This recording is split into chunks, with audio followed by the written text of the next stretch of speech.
Hello everyone. तो कैसे हैं आप सभी लोग। मैं कपिल दवन स्वागत करता हूं आपका फिर से केमिस्ट्री क्लासेस में। देखिए, एक बात समझना आप सभी के बीच में एक अनाउंसमेंट लेके आया हूं बहुत बड़ी।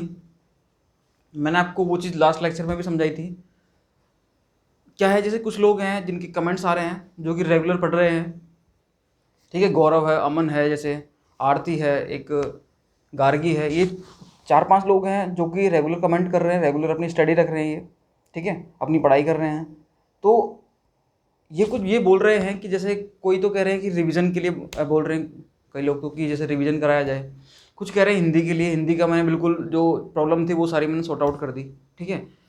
कुछ लोग के कमेंट ये हैं कि एक लाइव क्लास के मतलब लाइव क्लास लो, आप लाइव क्लास लो और उसमें आप मतलब कुछ क्वेश्चन वगैरह सोल्व कराओ, थोड़ा जल्दी कराओ, रिवीजन कराओ। तो ऐसे काफ़ी सारी चीज़ें हैं ये। तो देखो, मैं आपके सामने एक अनाउंसमेंट लेकर आ रहा हूँ छोटी सी।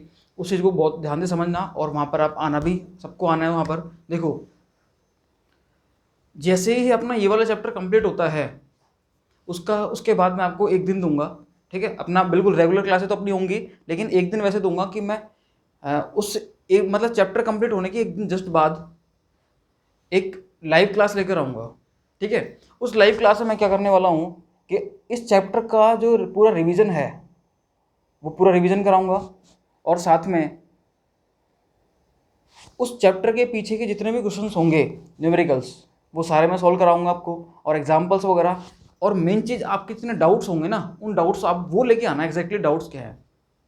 तो मैं अनाउंसमेंट इतनी पहले क्यों कर रहा हूँ उसका मतलब समझना आप अभी आपका पूरा चैप्टर कंप्लीट होगा तो आपके जितने भी डाउट्स आ रहे हैं तो उन डाउट्स को एक बार आप अपने पास रखना। हर वीडियो का कोई डाउट आता है, लेक्चर का कोई डाउट आता है, उसको आप कमेंट में बता दिया करो। उसको मैं या तो वहीं पर आपको क्लियर कर दूंगा, और अगर कमेंट में क्लियर करना पॉसिबल नहीं होगा तो उसको मैं बाकायदा उस लाइव क्लास में मैं उसको सॉल्व कराऊंगा, ठीक है। या फिर जो नेक्स्ट क्लास आएगी उसमें मैं उसको सॉल्व कर देता हूँ, ठीक है।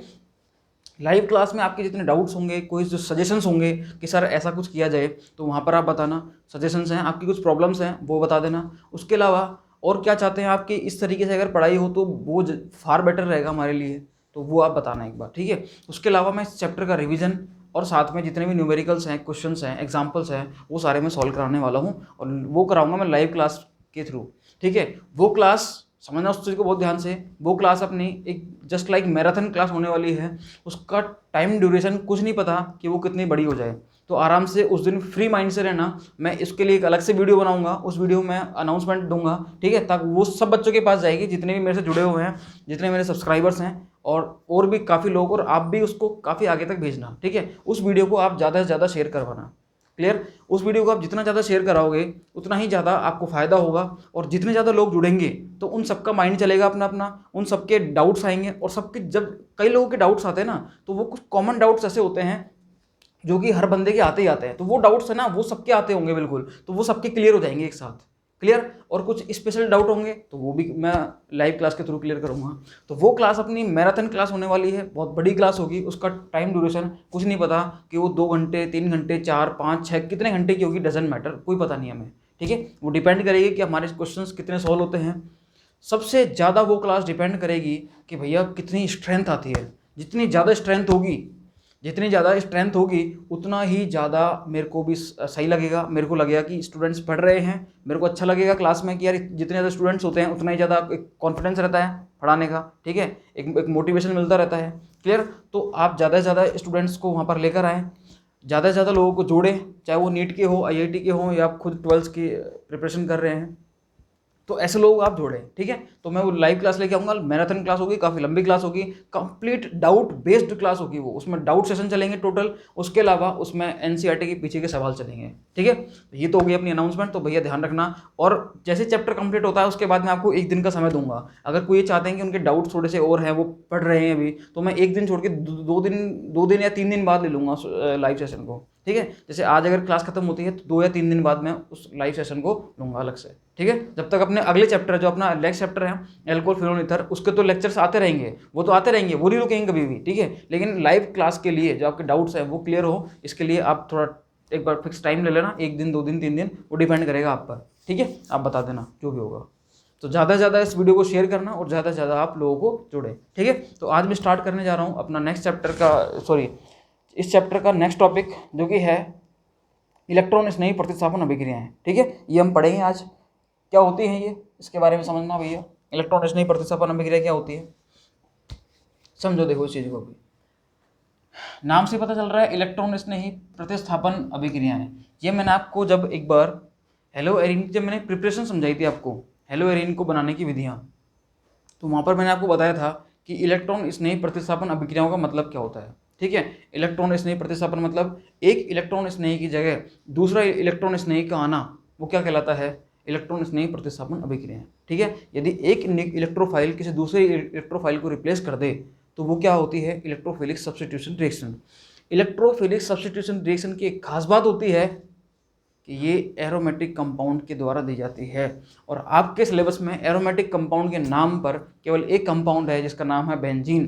तो आप तो अभी तो केवल इतना ही दिमाग लगाओ कि बेंजीन जो होता है वो क्या होता है, एक एरोमेटिक कंपाउंड होता है, और बेंजीन यहाँ पर क्या देगा, इलेक्ट्रोफिलिक सब्स्टिट्यूशन रिएक्शन देगा। क्लियर, ये चीज़ मैंने आपको स्टार्टिंग बताई थी, अपना लेक्चर नंबर 4 होगा वो, ठीक है, लेक्चर नंबर 4, एग्जैक्टली 4 ही था वो। लेक्चर नंबर 4 में मैंने आपको बताया था कि हेलो एरिन की प्रिपरेशन अपन कैसे करते हैं। वहाँ पर मैंने आपको स्पेशली बताया था कि इलेक्ट्रोफिलिक सब्स्टिट्यूशन रिएक्शंस क्या होती हैं। क्लियर, यहाँ पर मैंने फिर से बता दिया आपको कि बेंजीन रिंग होगी, यहाँ पर क्या है, क्लोरोबेंजीन, क्या है, क्लोरोबेंजीन। यहाँ पर हम क्या करेंगे, क्लोरोबेंजीन में हम देखेंगे इलेक्ट्रॉन स्नेही प्रतिस्थापन अभिक्रियाएं। तो मैंने आपको बताया था कि इलेक्ट्रॉन स्नेही प्रतिस्थापन अभिक्रियाएं जो होती हैं वो हम अगर कोई ग्रुप लगा हुआ है तो उसके ऑर्थो और पैरा पोजिशन पर होती है, कहाँ होती हैं, ऑर्थो और पैरा पोजिशन पर। यदि वो ग्रुप कैसा है, इलेक्ट्रॉन डोनेटिंग ग्रुप है, इलेक्ट्रॉन देने वाला समूह है, तो उसके ऑर्थो और पैरा पोजिशन पर वो रिएक्शन होंगी। क्लियर, कोई समस्या नहीं है इसमें, ओके।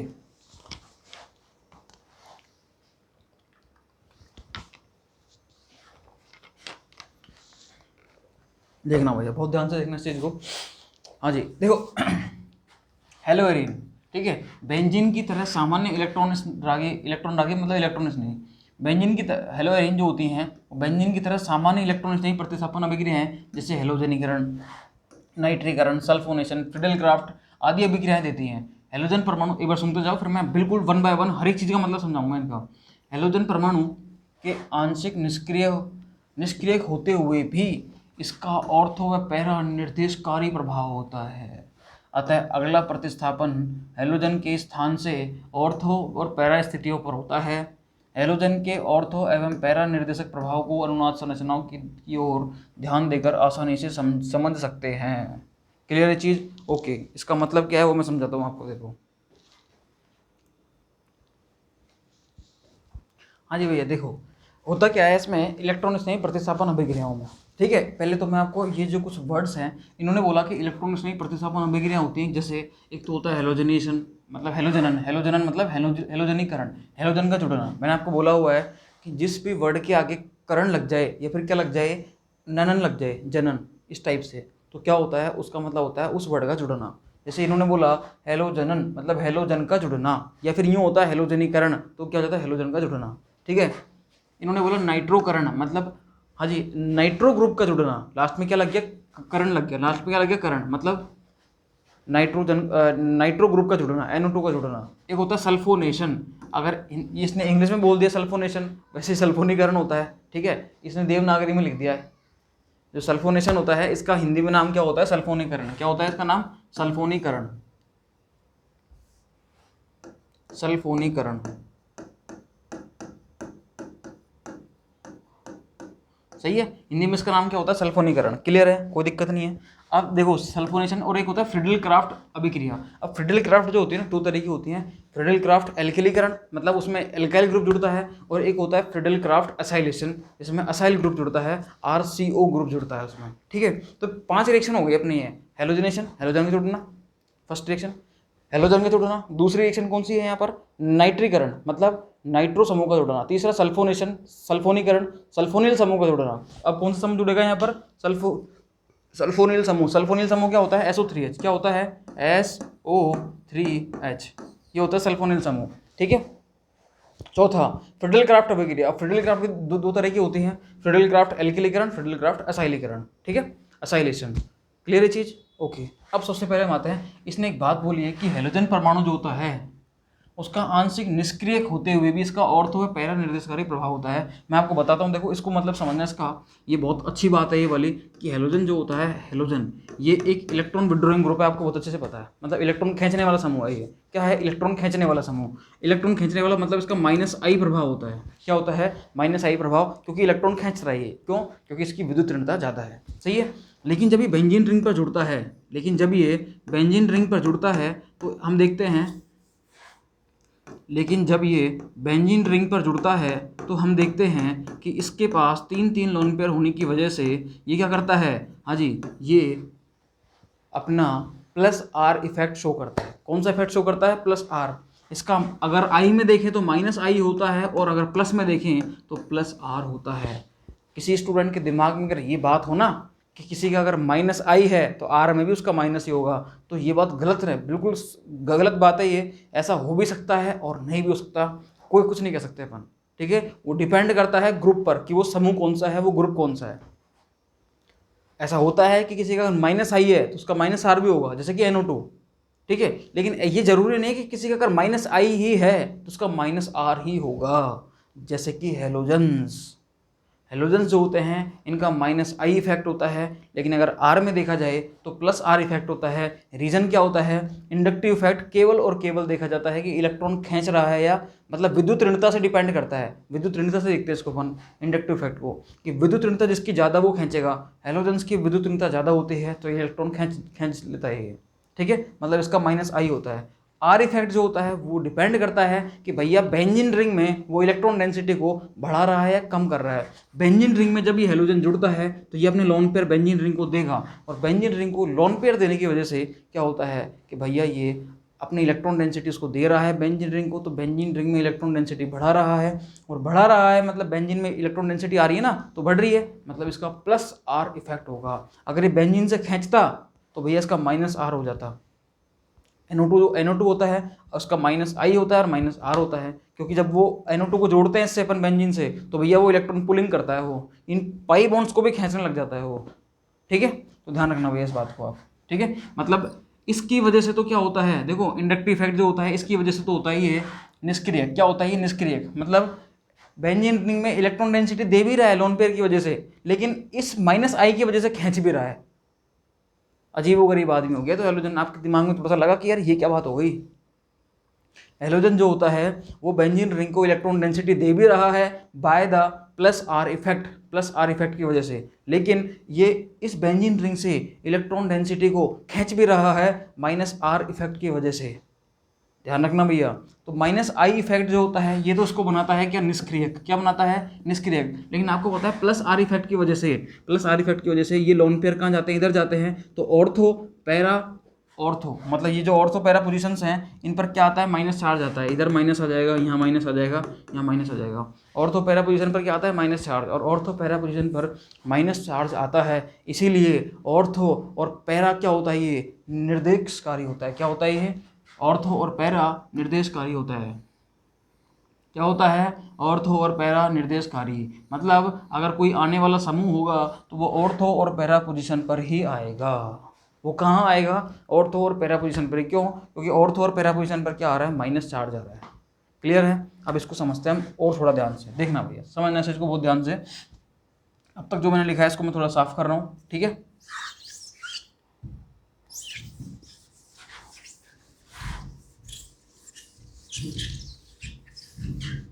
ठीक है, हो गया। देखो समझना भैया बहुत ध्यान से। जैसे इसने बोला हेलोजन, हेलोजन के लोन पेयर देखो इधर शिफ्ट हो रहे हैं, ये देखो शिफ्ट हो गए इधर, और ये बॉन्ड इधर शिफ्ट हो गया। फिर ये नेगेटिव चार्ज आया, नेगेटिव इधर शिफ्ट हुआ, ये बॉन्ड इधर शिफ्ट हो गया। फिर नेगेटिव इधर शिफ्ट हुआ, ये बॉन्ड इधर शिफ्ट हो गया, और वही चीज़। सही है, मतलब हम देख रहे हैं कि ऑर्थो पोजीशन, कौन सी पोजीशन? Ortho position. हम देख रहे हैं कि भैया इस ऑर्थो पोजीशन पर देखो, ऑर्थो पर, पैरा पर, फिर ऑर्थो पर क्या आ रहा है? माइनस चार्ज आ रहा है। ऑर्थो और पैरा पोजीशन पर क्या आ रहा है? माइनस चार्ज आ रहा है। इसलिए हमेशा इलेक्ट्रॉन स्नेही प्रतिस्थापन अभिक्रिया कहाँ पर होगी? ऑर्थो और पैरा पोजीशन पर। दिमाग लगाना ही मत ज़्यादा। ऑर्थो और पैरा पोजीशन पर इलेक्ट्रॉन स्नेही प्रतिस्थापन अभिक्रियाएं होती हैं।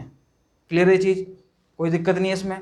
मैंने आपको बता दी सारी चीज़ें यहाँ पर। क्लियर? क्योंकि हेलोजन का क्या होता है, ये केवल अभी तो हेलोजन के केस में देखा है, इस ग्रुप पर डिपेंड करेगा। अगर वो इलेक्ट्रॉन दे रहा है बेंजीन रिंग को, बेंजीन को यदि कोई ग्रुप इलेक्ट्रॉन दे रहा है तो उस केस में ये बेंजीन रिंग जो होगी वो ऑर्थो और पैरा पोजीशन पर माइनस चार्ज रखेगी, और माइनस चार्ज रखेगी तो वहीं पर ही क्या होगा, इलेक्ट्रॉन स्नेही प्रतिस्थापन होगा। यदि बेंजीन रिंग पर कोई इलेक्ट्रॉन विड्रॉइंग ग्रुप आ जाता जिसका माइनस आर प्रभाव होता, तो ऑर्थो और पैरा पोजीशन पर माइनस चार्ज नहीं आता, फिर क्या आता, प्लस चार्ज। क्या आता, प्लस चार्ज। जब प्लस चार्ज आता तो भैया कोई इलेक्ट्रॉन स्नेही प्रतिस्थापन नहीं होती ऑर्थो पैरा पर, अगर होती भी तो मेटा पोजीशन पर हो जाती। फिर उसको बना के देखेंगे जब बेंजल्डिहाइड का केस आएगा। क्या आएगा, बेंजल्डिहाइड का केस आएगा, साइनोबेंजीन का केस आएगा, बेंजोइक एसिड का केस आएगा, वहाँ पर अपन उनको डिटेल में देखेंगे। लेकिन अभी दिमाग ये लगाओ कि अगर हेलोजन है तो लोन पेयर बेंजीन रिंग में जाएंगे, ऑर्थो पैरा पोजीशन पर माइनस चार्ज आएगा और वहाँ पर इलेक्ट्रॉन स्नेही प्रतिस्थापन अभिक्रियाएं होंगी। और कितने प्रकार की बताइए मैंने आपको, 4 प्रकार की। पहला मैंने क्या बताया है कि भैया हेलोजन जुड़ेगा। दूसरा मैंने क्या बताया है कि भैया नाइट्रो जुड़ेगा। अगर हेलोजन जुड़ता है तो इसका नाम क्या हो जाता है, हेलोजिनेशन। क्या हो जाता है, हेलोजिनेशन। नाम आपको पता है, हेलोजनन। नाइट्रो जुड़ता है तो इसका नाम क्या हो जाता है, नाइट्रोकरण, मतलब नाइट्रेशन। इंग्लिश में क्या बोलते हैं इसको, नाइट्रेशन। ठीक है। अगर SO3H ग्रुप जुड़ता है तो इसका नाम क्या हो जाता है, सल्फोनीकरण। क्या होता है, सल्फोनीकरण। इंग्लिश में क्या बोलते हैं इसको, सल्फोनेशन। सल्फोनेशन हिंदी में बताई दिया मैंने, सल्फोनीकरण। और चौथा होता है, चौथा देखो, ये जो फिडलक्राफ्ट अभिक्रिया होती है इसमें 2 टाइप से होती है। एक तो होती है एल्काइल ग्रुप जुड़ता है, एक तो क्या जुड़ता है, एल्काइल ग्रुप। एक जुड़ता है इसमें RCO, असाइल ग्रुप। इसलिए जहां पर R ग्रुप जुड़ता है, एल्काइल ग्रुप, उसका नाम होता है एल्काइलेशन, और जहां पर RCO ग्रुप जुड़ता है उसको बोलते हैं असाइलेशन, क्योंकि इस ग्रुप का नाम क्या होता है, असाइलेशन। तो लो भैया, आपने कहीं नहीं देखा होगा, मैंने इस इलेक्ट्रॉन स्नेही प्रतिस्थापन अभिक्रिया को 5 भागों में बांट दिया मैंने। हेलोजनीकरण, नाइट्रीकरण, सल्फोनेशन, फ्रिडलक्राफ्ट एल्कलीकरण और फ्रिडलक्राफ्ट असाइलेशन। ये दोनों अभिक्रियाएं कौन सी हैं, ये वाली 4th नंबर की फ्रिडलक्राफ्ट। कौन सी है ये, फ्रिडलक्राफ्ट। लेकिन फ्रिडलक्राफ्ट में भी कौन सी, अगर R जुड़ता है तो अल्काइलेशन, RCO जुड़ता है तो असाइलेशन। लो भैया, 5 प्रकार से अपन ने पढ़ ली है। ठीक है। अब वन बाय वन मैं इनको एक बार डिस्कस कर लेता हूँ कि यहाँ पर यदि हेलोजन जुड़ेगा तो वो कहाँ जुड़ेगा। हमें ये तो पता है कि ऑर्थो और पैरा पर जुड़ेगा, तो इसमें तो दिमाग लगाना नहीं, कहाँ जुड़ेगा, कैसे जुड़ेगा, इसकी मैकेनिज्म होती है, वो अपन इसको डिटेल में स्टडी नहीं करेंगे क्योंकि हमने वहाँ पर पहले पढ़ लिया। कहाँ पर, जब हेलो एरेन की प्रिपरेशन अपन ने पढ़ी थी। लेकिन वो भी अगर आपको ज़्यादा जानना है तो अपन पढ़ेंगे उसको आगे, बहुत केसेस आएंगे भी, तो टेंशन मत लो बिल्कुल भी। NO2 जुड़ता है तो वो कैसे जुड़ता है, SO3H आता है तो ये कहाँ से आता है, R कहाँ से आएगा, RCO कहाँ से आएगा। अब हमको ये पढ़ना है कि ग्रुप आते कहाँ से हैं भैया, X कहाँ से आएगा, NO2 कहाँ से आएगा। ये तो है नहीं आपने NO2 लिया ग्रुप और उठा के फेंक दिया, ले भैया इससे रिएक्शन कर, ऐसे नहीं भैया, गलत बात, ऐसे नहीं होती रिएक्शन। तो वो ग्रुप कहाँ से क्रिएट होगा, तो वो हमें देखनी है रिएक्शन कैसे होंगी। आइए एक एक करके हम इन 5 रिएक्शन को डिस्कस करते हैं, आ जाओ। हाँ जी, पहले इन्होंने ये जो बोली है, ये बात जो मैंने समझा दी आपको, लेकिन फिर भी इसको समझ लो एक बार।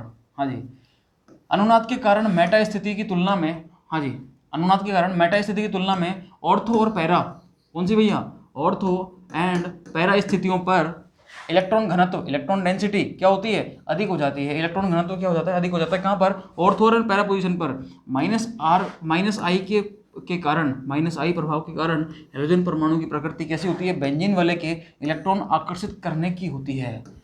क्या होती है, माइनस आई की वजह से इलेक्ट्रॉन खींचता है, लेकिन प्लस आर की वजह से दे भी तो रहा है ये, सही है। इसलिए बेंजीन की तुलना में वलय कुछ मात्रा में निष्क्रिय हो जाती है। अतः हेलोएरीन में इलेक्ट्रॉन स्नेही प्रतिस्थापन अभिक्रियाएं मंद होती हैं तथा बेंजीन की तुलना में अधिक उग्र परिस्थितियों की आवश्यकता होती है।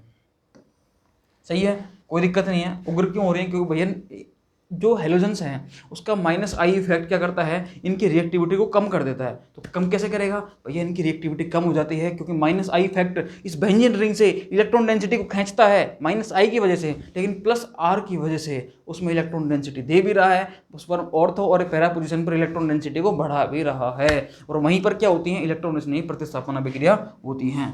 क्लियर, आ जाओ।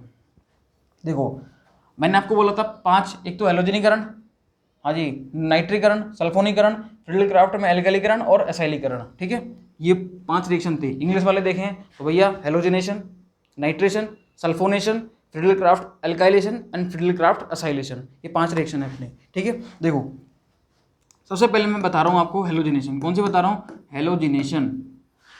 हिंदी वाले देखें तो समझना भैया, हेलोजनीकरण, हेलोजनीकरण, ठीक है, हेलोजनीकरण।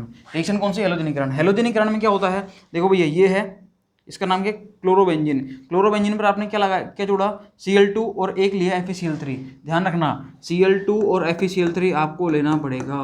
क्या लेना पड़ेगा, Cl2 और FeCl3। अब ये क्यों लेना पड़ेगा वो भी देखते हैं अपन अभी। Cl2 और FeCl3 आपको लेना पड़ेगा, ध्यान रखना भैया। देखो ऑर्थो और पैरा पोजीशन पर क्या जुड़ेगा, ये क्लोरीन जुड़ेगा। क्या जुड़ेगा, क्लोरीन। एक तो जुड़ा देखो पैरा पोजीशन पर, क्या हो रहा है ये, हाँ जी, देखो एक तो जुड़ा कहाँ पर, पैरा पोजीशन पर, एक जुड़ा ऑर्थो पोजीशन पर। एक कहाँ जुड़ा, ऑर्थो और एक पैरा पर। ऑर्थो पर जुड़ता है तो भैया इन दोनों ग्रुप के बीच में थोड़ा सा रिपल्सन हो जाता है, इसलिए हम बोलते हैं कि ऑर्थो प्रोडक्ट थोड़ा सा कम बनता है। यहाँ पर देखेंगे तो Cl और Cl थोड़ा दूर दूर हैं, तो वहाँ पर आपस में मतलब एक रिपल्सन नहीं हो रहा। स्टेरिक रिपल्सन बोलते हैं इसको अपन, क्या बोलते हैं, स्टेरिक रिपल्सन। मतलब इन दोनों प्रतिकर्षण नहीं हो रहा, तो दोनों दूर दूर हैं। आप तो दिमाग मत लगाओ, आप लिखना कि पैरा वाला हमेशा ज़्यादा बनता है, ठीक है। हमेशा नहीं बोलोगे, लेकिन इस केस में जरूर बोलोगे आप। मुख्य बन रहा है, यहाँ पर एक कम बन रहा है। तो ये जो पैरा प्रोडक्ट बन रहा है ये वाला, ये है अपना मेजर प्रोडक्ट। क्या है ये, मेजर प्रोडक्ट। ये है अपना माइनर प्रोडक्ट। क्या है ये, माइनर।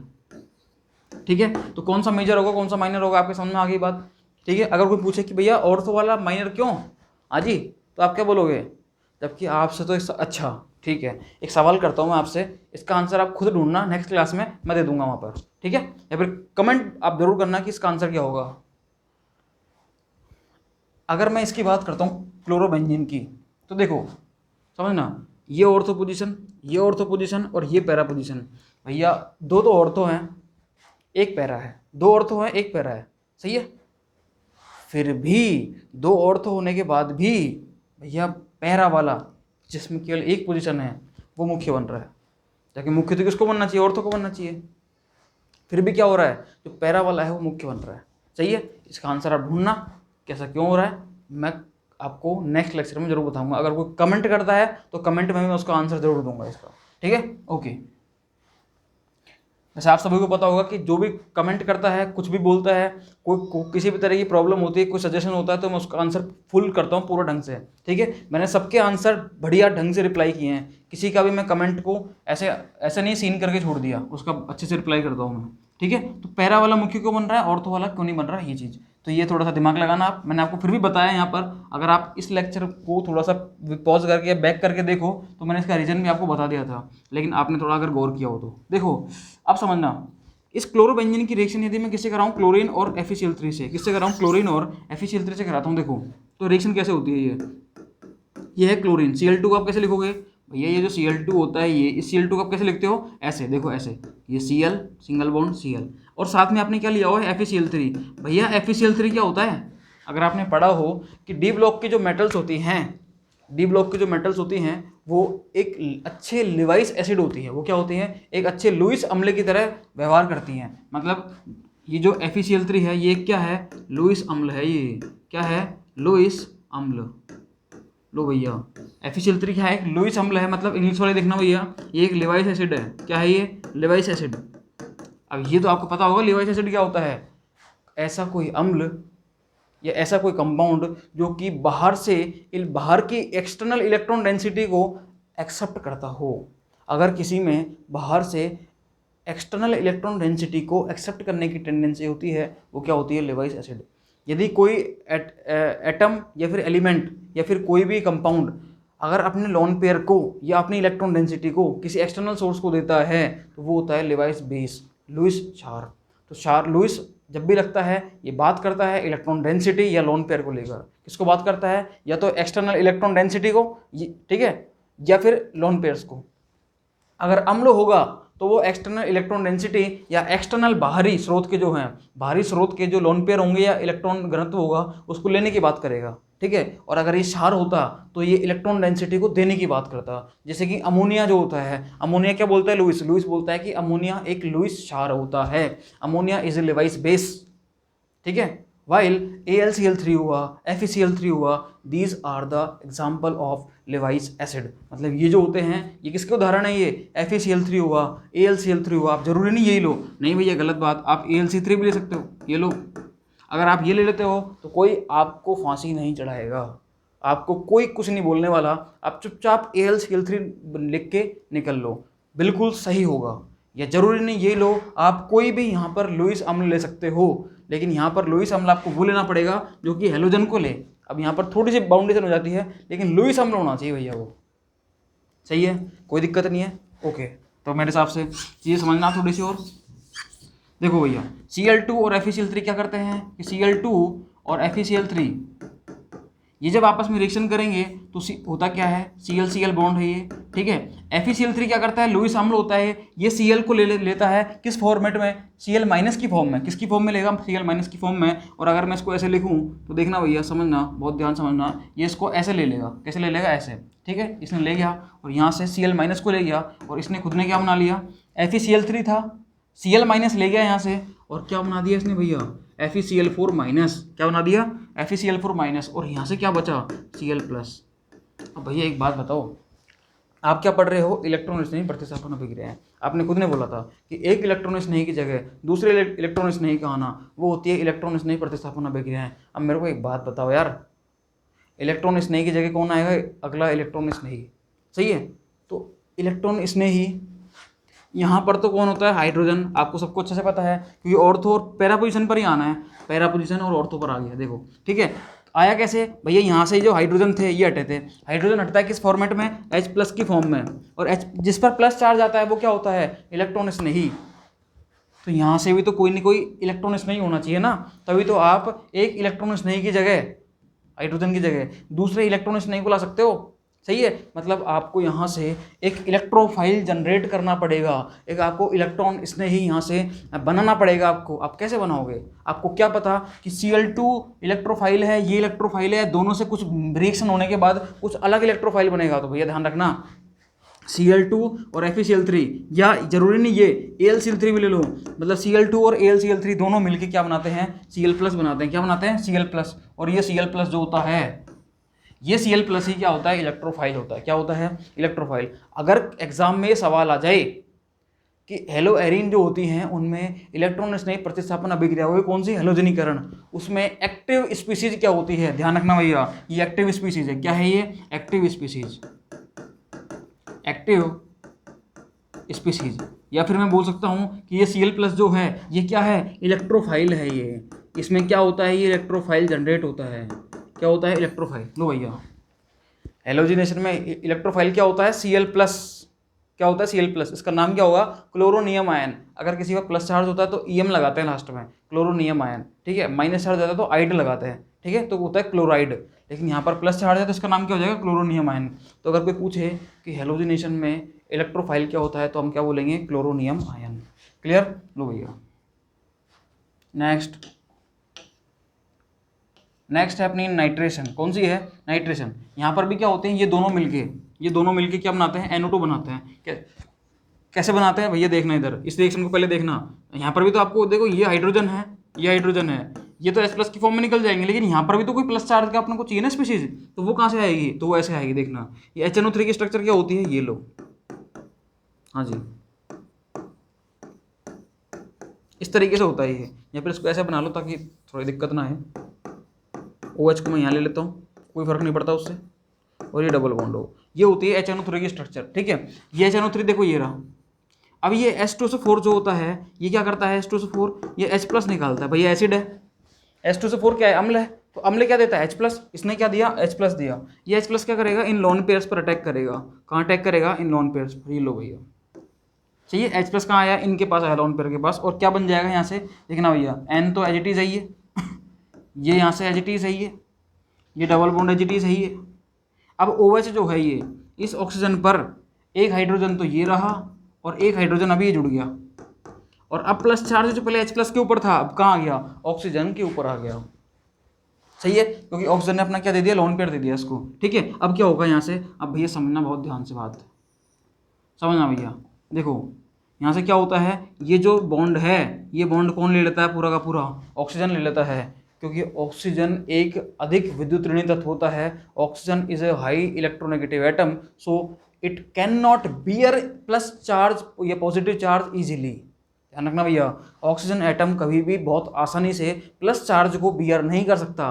ये माइनस चार्ज को बियर कर सकता है, बियर मतलब रख सकता है, ठीक है। ऑक्सीजन जो होता है प्लस चार्ज को आसानी से रख सकता, सॉरी माइनस चार्ज को आसानी से रख सकता है, लेकिन प्लस चार्ज को नहीं। माइनस रख लेगा, प्लस नहीं, ठीक है। प्लस चार्ज का मतलब क्या होता है, इलेक्ट्रॉन की कमी, तो वो होने क्यों देगा, कमी है, बहुत अधिक विद्युत ऋणात्मक तत्व है, तो सही है। तो ये इस इलेक्ट्रॉन पेयर को यहाँ से, इस बॉन्ड पेयर को यहाँ से ये खींच लिया, सही है। तो प्लस चार्ज अब कहाँ जाएगा, इस नाइट्रोजन के ऊपर आ जाएगा। किसके ऊपर आ जाएगा, इस नाइट्रोजन के ऊपर। देखना भैया, यहाँ से H2O तो निकल लिया, कोई दिक्कत नहीं है, इसका प्लस चार्ज खत्म। लेकिन अब देखो N, हाँ जी, डबल बॉन्ड O, और ये, और यहाँ पर आ गया प्लस चार्ज। भैया एक बात बताओ मेरे को सिंपल सी यार, ये जो है ये वाली चीज़, इसको मैं ऐसे लिख सकता हूँ क्या, एक नाइट्रोजन, दो ऑक्सीजन और 2, और ये प्लस, सही है भैया। ये जो चीज़ है ना, ये वाली चीज़, ये यही अपनी क्या है, यही अपनी क्या है, हाँ जी, NO2, ये अपनी एक्टिव स्पीशीज़ है, ये अपनी क्या है, एक्टिव स्पीशीज। यही अपना क्या है, इलेक्ट्रोफाइल, यही अपना क्या है, इलेक्ट्रोफाइल। अगर आपसे कोई पूछे कि नाइट्रेकरण, नाइट्रेशन जो रिएक्शन है उसमें इलेक्ट्रोफाइल कौन होता है, तो आप क्या बोलोगे, NO2 प्लस। क्या बोलेंगे, NO2 प्लस। और मिलता कहाँ से है ये NO2 प्लस, ये मिलता है आपको HNO3 प्लस H2SO4 से। लो भैया, HNO3 और H2SO4 दोनों आपस में रिएक्शन करते हैं, तो आपको क्या मिलता है, NO2 प्लस इलेक्ट्रोफाइल। क्लियर, फिर तो कोई दिक्कत है ही नहीं। अब क्या करो, अब क्या करोगे आप, बिल्कुल सिंपल है। अब क्या करोगे, ये दोनों मिलके क्या बनाते हैं, ये दोनों मिलके क्या बनाते हैं, NO2 प्लस।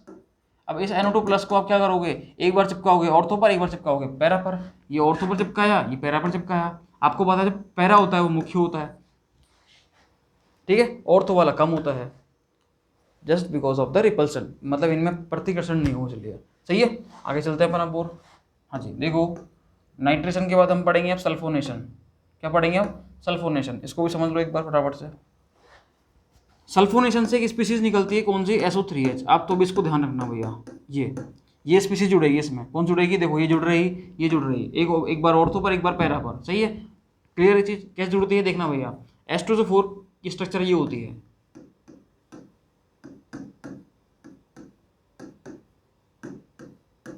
ये H2SO4 की स्ट्रक्चर होती है, ध्यान रखना इसको, याद रखना इसको, ठीक है।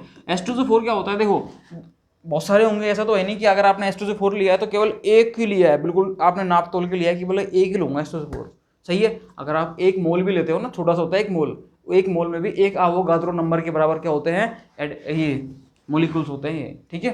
तो आप ऑब्वियसली बात है बहुत सारे होंगे उसमें, तो एक H2SO4 पर क्या करेगा, दूसरे H2SO4 का H+ अटैक कर जाएगा। जैसे पहले HNO3 पर तो H2SO4 के H+ ने किया था, इसके यहाँ पर ये कर देगा। क्लियर, देखना भैया,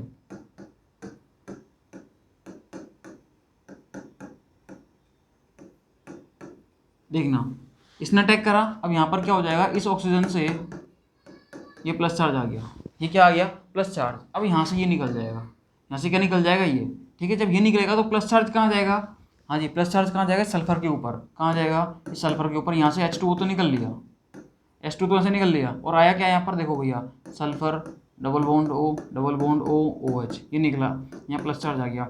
ये जो होती है इसमें, ये एक्चुअल में ये इस पर क्या होती है, ये अपना इलेक्ट्रोफाइल की तरह बिहेव करता है।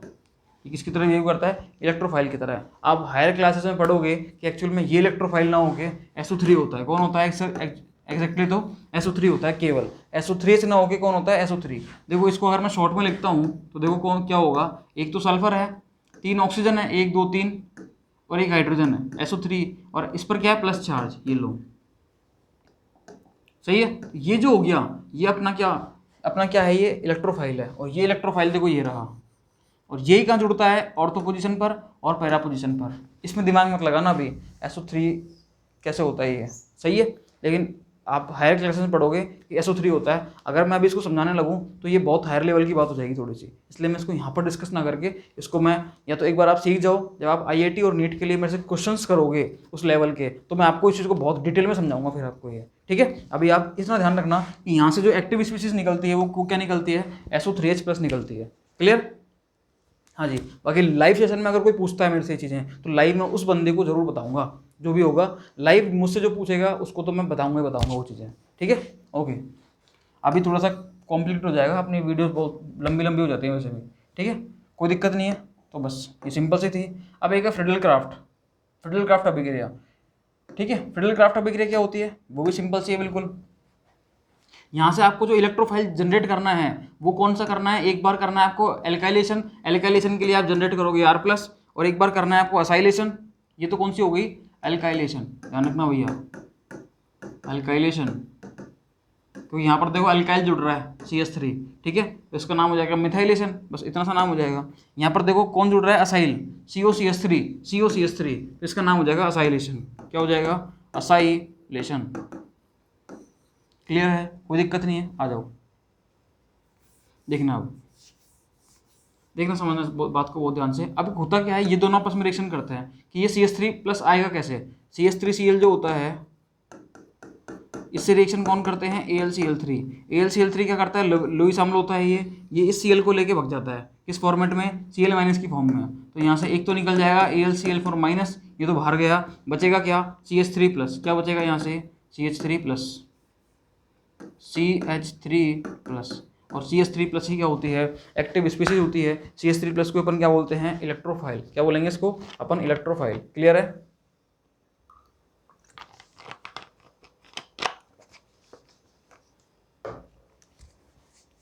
हाँ जी, कोई दिक्कत नहीं है इसमें। CH3 प्लस होता है। अगर मैं इसको आगे लेके चलूँ थोड़ा सा और,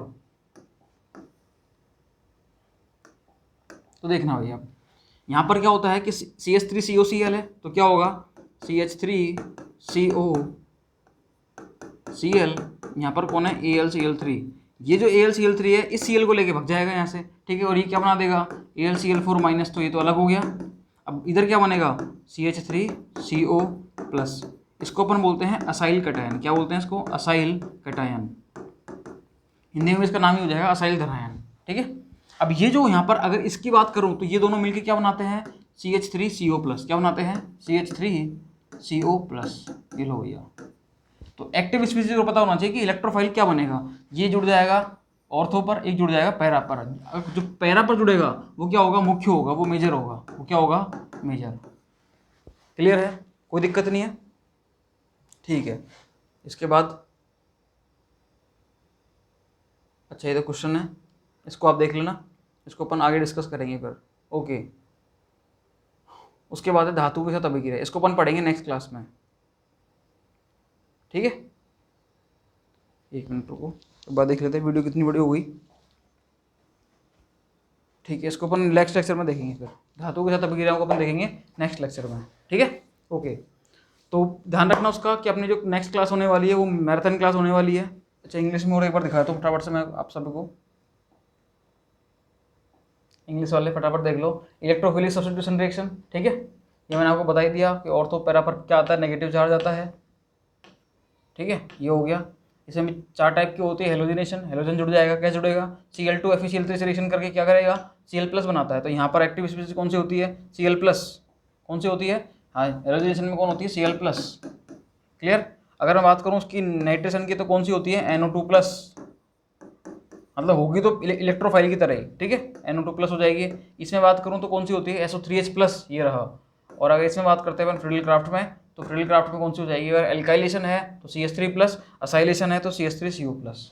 क्लियर, ओके। तो कोई दिक्कत नहीं है यहाँ पर, हाँ जी। देखो तो आप इसका जरूर ध्यान रखना कि अपनी लाइव क्लास होगी, उस लाइव क्लास में अपन को अब चीज़ों का ध्यान रखना है बहुत, ठीक है। आपके सारे डाउट्स एक साथ रहें और जितने भी प्रॉब्लम्स हों उन सबको एक साथ रख लेना आप, ठीक है। और सारी प्रॉब्लम्स को आप खुद अपने लेवल पे क्लियर करके रखना, ताकि मैं आपका एग्जैक्ट जो डाउट है ना सवाल में वो क्लियर कर सकूँ, ठीक है। एक तो होता है कि मैं पूरा सवाल सोल्व कर दूँ, एक होता है कि आपको जो डाउट आया है उसको सोल्व करूँ मैं। हालांकि मैं तो पूरे सवाल सोल्व करूँगा वहाँ पर, ठीक है, लाइव में, लेकिन फिर भी आप अपने डाउट्स जरूर क्लियर रखना, ठीक है, कि कौन कौन से डाउट है।